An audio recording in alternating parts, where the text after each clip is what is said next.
안녕하십니까, 이준석입니다. 오늘 이렇게 만나뵙게 돼서 반갑습니다. 감사합니다. 예, 오늘 날씨가 정말 좋습니다. 공부하기 좋은 날이기도 하고 또 한편으로는 굉장히 투표하기 좋은 날일 거다 이런 생각하는데 맞습니까? 예, 이번 선거 정말 6개월 동안 계엄 탄핵 정국 때문에 우리 국민들이 정말 많은 고생을 하셨습니다. 그 계엄 탄핵 정국을 마무리하는 그런 선거가 이번 대통령 선거입니다. 이번에 여러분 모교 출신의 대통령 후보가 나와 있는데 좋아하십니까?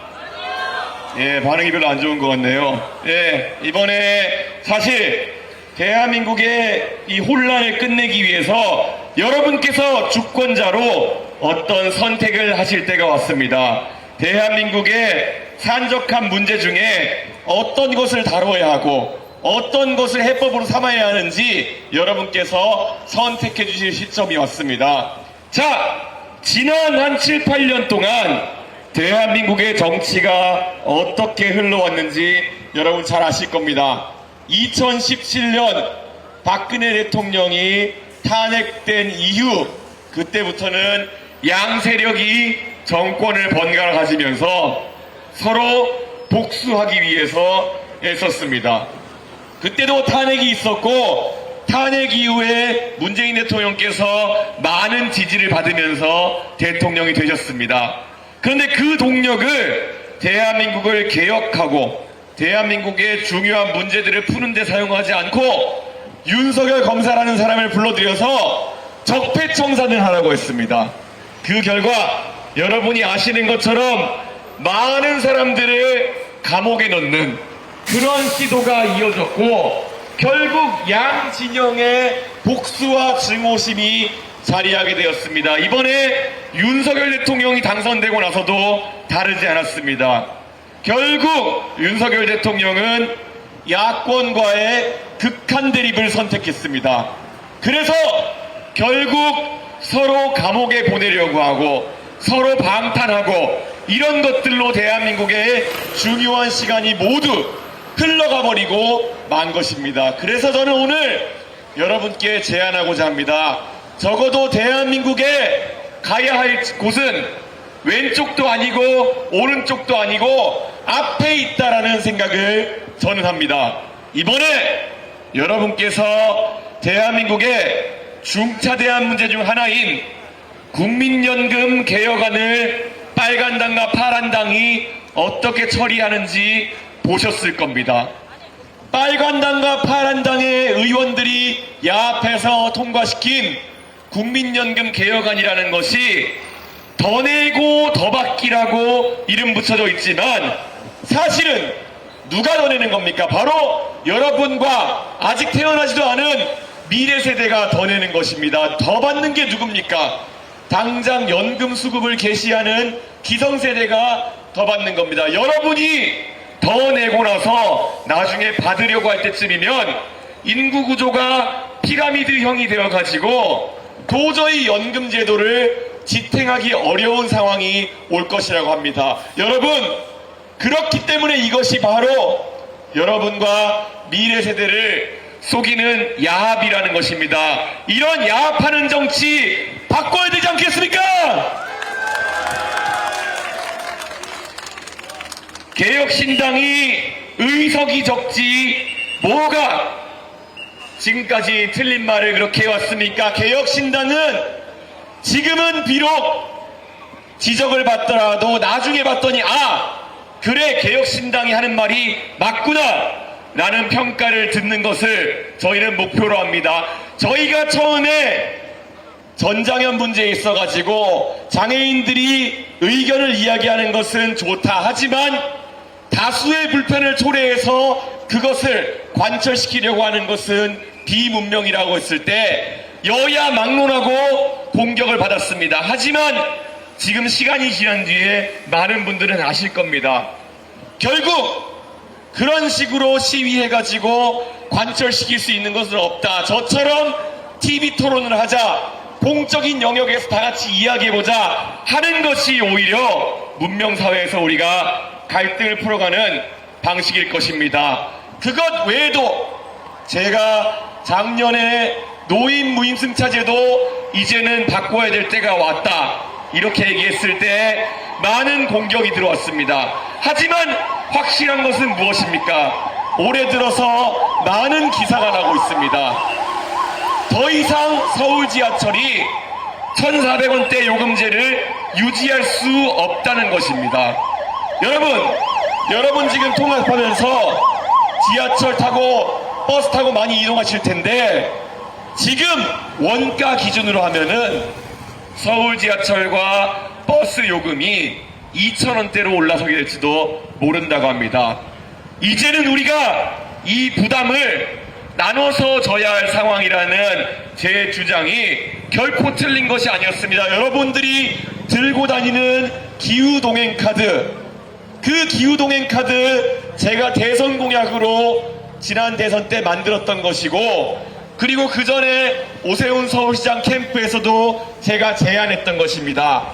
오세훈 시장이 독일에 다녀오시면서 기후동행카드의 모델이 되는 것을 발굴해서 서울에 도입한 것인데, 그것 굉장히 편리하지만 지금과 같은 노인 무임승차 제도가 유지되는 상황 속에서는 적자 때문에 더 이상 그 제도를 이어나가지 못할 수도 있습니다. 아니면 여러분이 들고 다니는 기후동행카드의 요금을 10만원대로 올려도 부족할지도 모릅니다. 지금 우리는 변화를 필요로 합니다. 그리고 변화라는 것은 언제나 익숙하지 않은 것일 수 있습니다. 하지만 우리가 변하지 않으면은 가장 큰 피해를 보는 것은 젊은 세대이고 미래 세대입니다. 왜 그렇겠습니까?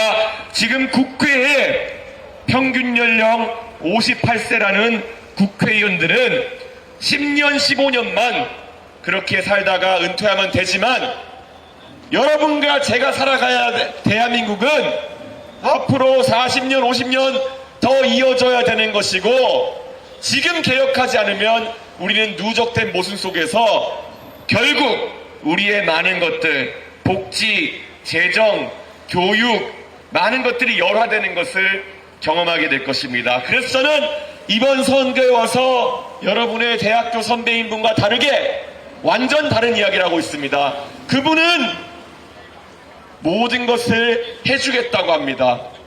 모든 것을 해줄 것처럼 얘기하지만 어떻게? 라는 말이 들어가면은 말씀을 얼버무리십니다. 극단적이시네요 라고 얘기합니다. 거기에 더해서 저를 훈계하려고 했던 것들을 다 기억하고 계실 겁니다. 이제는 우리가 진실을 직면해야 됩니다. AI에 100조를 투자한다고 합니다. 100조면은 우리 국민 5천만 명이기 때문에 한 사람당 200만원 가까운 금액입니다. 여러분 4인 가족당 800만원 가까운 금액입니다. 적어도 한 가족당 800만원 가까운 금액을 어디다 투자하게 한다면은 무엇에 투자할지 정도는 우리 국민들에게 이야기할 수 있어야 되는 것 아니겠습니까? 그런데 여러분의 선배께서는 그것에 대해 가지고 답변을 얼버무리셨습니다. 그것뿐이겠습니까?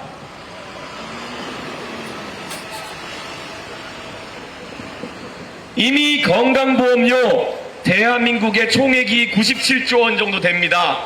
그런데 몇 년 뒤면은 30조씩 적자가 날 겁니다. 우리가 내는 건강보험료보다 더 많은 비용이 쓰이게 될 것이기 때문에 여유가 없습니다. 그런데 제가 이재명 후보에게 물었습니다. 공약에 간병비 혜택을 주겠다 돼 있던데 그 금액이 15조인데 그 중에 몇 프로를 대주실 것이며 어떻게 하시겠습니까? 그랬더니 이재명 후보가 여유가 생기는 대로 해야지요 이랬습니다. 마이너스 30조인데 여유가 어디 있겠습니까? 그 말인즉슨 여러분이 사회에 진출해서 내야 되는 건강보험료와 세금을 더 걷겠다는 얘기는 싹 숨기고 더 해주겠다는 이야기만 여러분의 얘기하면서 매표를 하고 있는 것입니다. 저는 적어도 우리가 앞으로 솔직해져야 된다라는 얘기를 합니다. 여러분, 지난 6개월 동안 대한민국은 다시는 경험할 것 같지 않았던 내란의 상처 속에서 힘들어했습니다. 1979년, 1980년 이후에 계엄이 다시 터지다니요. 저는 계엄에 대해 가지고 따끔하게 비판하지 못하는 세력은 절대 집권해서는 안 된다 생각합니다. 하지만 그 대안이 정말 여러분의 미래를 끌어다가 펑펑 재정을 쓰면서 결국은 30년 만에 IMF와 같은 환란을 가져올 수 있는 세력이란다면은 저는 그것 또한 거부해야 된다 이렇게 생각합니다. 여러분 학교에서 경제학의 기본만 배우셔도 개론만 배우셔도 대충 아실 것입니다. 재정에 있어서 우리가 기축통화국이 아니라는 것은 아실 겁니다. 그런데 여러분의 선배께서는 우리나라가 기축통화국이기 때문에 돈을 펑펑 써도 된다 그런 취지로 이야기하십니다. 제가 알고 있는 경제학은 그렇지 않습니다. 우리나라는 얼마나 외환위기에 취약하고 우리가 결국 인플레이션이 치솟고 환율이 오르게 되고 이자가 오르게 되면은 우리가 다시 IMF와 같은 환란을 겪을 수 있다는 위기를 가지고 우리가 재정 준비를 해야 되는 것입니다. 저는 앞으로도 이런 얘기를 할 것입니다.